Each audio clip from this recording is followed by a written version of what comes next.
KVN? Yeah, I only found out about KVN recently, but I liked what I heard a lot, and I know there were two great events in the Shaftesbury Theatre, and I know the final is coming up.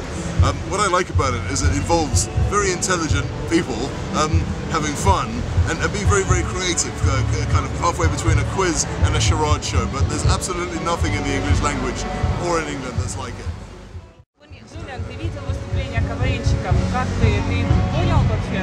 Как тебе понравилась атмосфера, которая царила на Трафальгарской площади? Я сегодня очень, я был вместе с ними на сцене, это очень интересно, а я сказал, что обязательно немножко делать английский, потому что надо показать, все в России все знают, что это КВН, но, может быть, не вам.